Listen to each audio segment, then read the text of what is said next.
Hello aspirant, welcome back to channel. आज के इस वीडियो में हम एक प्रॉपर स्ट्रेटजी डिटेल में देखने वाले हैं कि आप कैसे अंडर 100 to 150 रैंक अचीव कर सकते हैं अपने आने वाले जीपैट 2025 एग्ज़ाम में।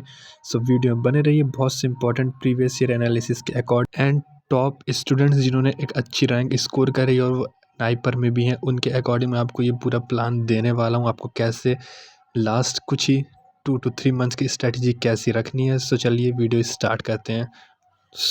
सबसे पहले आपको अपने जीपैट 2025 सिलेबस का एक प्रिंट आउट अपने साथ रखना है।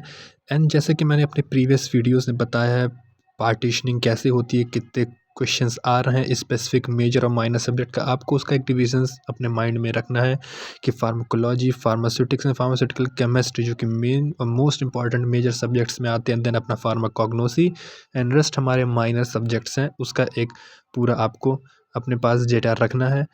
जैसे कि हमें पता है हमारे पास बहुत ही वास्ट सिलेबस है। सबसे पहले हमें मेजर्स कंप्लीट करने हैं और इन मेजर्स में भी बहुत ही सेलेक्टेड और स्पेसिफिक टॉपिक हैं जिनसे कंटिन्यूस क्वेश्चन पूछे गए हैं, जो कि मैंने अपने आपको प्रीवियस वीडियोस में बताया है वो भी। मेनली हमारा टारगेट रहेगा हमें 60 to 70% अपना सिलेबस कंप्लीट करना है, ना कि 100% सिलेबस कवरेज में जाना है, जिससे कि हम एक अच्छी रैंक अचीव कर सकते हैं और 100 to 150 के अंदर भी अपनी रैंक ला सकते हैं। सबसे पहले जैसा कि फार्माकोलॉजी का आपको स्पेसिफिक टॉपिक सब मैंने दे रखे हैं वीडियोस में। देन फार्मास्यूटिकल केमिस्ट्री के अंदर हमारा मेड केम हो गया, या फार्मास्यूटिकल इनऑर्गेनिक केमिस्ट्री हो गया, ऑर्गेनिक केमिस्ट्री या फार्मास्यूटिकल एनालिसिस हो गया। इसमें मेजर हमें जो भी टॉपिक्स पूछे जाते हैं उनको पहले कवर करना है। देन रेस्ट हमें अपना फार्माकोलॉजी एंड देन फार्माकोस्यूटिक्स, उसके अंदर बहुत से मेजर टॉपिक्स जैसे कि डिस्पेंसिंग फार्मी है, बायो फार्मास्यूटिक्स है एंड फार्मास्यूटिकल जूरिस्प्रूडेंस भी, बहुत से सब्जेक्ट्स हैं, उनमें भी स्पेसिफिक हमें सबसे पहले जो मेजर्स और जिसके ज़्यादा क्वेश्चन आते हैं वो डिस्कस करना है और वो पढ़ना है। रेस्ट जब हम अपना एक बार थ्योरी पोर्शन कंप्लीट कर लेते हैं तो हमें उसके साथ ही अपने को एमसीक्यूज़ कंटिन्यू लगाने हैं फॉर प्रीवियस ईयर जो कि पूछे गए हैं। हमें एक ब्लेंड करना है अपनी थ्योरी एमसीक्यू पार्ट का, क्योंकि हमें वहाँ पे एमसीक्यूज़ सेलेक्ट करने हैं, ना कि थ्योरी लिखनी है, जो हमारे थ्योरी एग्ज़ाम से बहुत ही अलग होता है। तो आपको इसकी भी प्रैक्टिस करना ज़रूरी है, जिसके लिए आप पीवाईक्यूज़ दे सकते हैं, मॉक टेस्ट दे सकते हैं, बहुत से फ्री सोर्सेस में अवेलेबल हैं। ये आपने अगर कोई कोचिंग ले रखी है तो उसके अकॉर्डिंग आप अपना कंप्लीट कर सकते हैं, लेकिन इस समय पे आपको कोई भी रेफरेंस या स्टैंडर्ड बुक पढ़ने की अब ज़रूरत नहीं है। आपने जो भी अपने नोट्स बनाए हैं थ्योरी के, आपने बेसिक पॉइंट्स, फ्लो चार्ट्स बनाए, आपको उन कंप्लीटली रिवाइज़ करते रहना है। आपका थ्योरी के साथ उसके स्पेसिफिक एमसीक्यूज़ कैसे पूछा जा रहा है आपको आइडिया लग जाएगा। उसके साथ ही आपको एक-एक ऑप्शन अच्छे से पढ़ के देना है, क्योंकि क्वेश्चंस में कहाँ एक्सेप्ट पूछा गया है, कहाँ नॉट पूछा गया है, करेक्ट और इनकरेक्ट, इनके कारण हमारे बहुत से ऑप्शंस गलत हो जाते हैं हमारे आते हुए भी। सबसे पहले आपको शांति से क्वेश्चन पढ़ना है, देन चारों ऑप्शंस देखने हैं, and bye eliminating the 3 not correct options आपको उसको करेक्ट आंसर पे जाना है।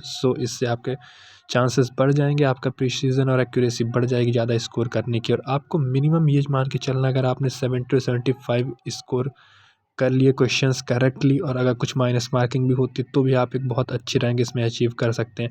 अगर आप इस चीज़ में जाएंगे कि मुझे बहुत से ज़्यादा मैक्सिमम क्वेश्चन अटेम्प्ट करने हैं, तो आपके अगर निगेटिव मार्किंग ज़्यादा हो गई तो आपकी रैंक कम जा सकती है। इसलिए आपको अपनी एक्यूरेसी फोकस करना है, ना कि क्वेश्चंस ज़्यादा अटेम्प्ट करने पे।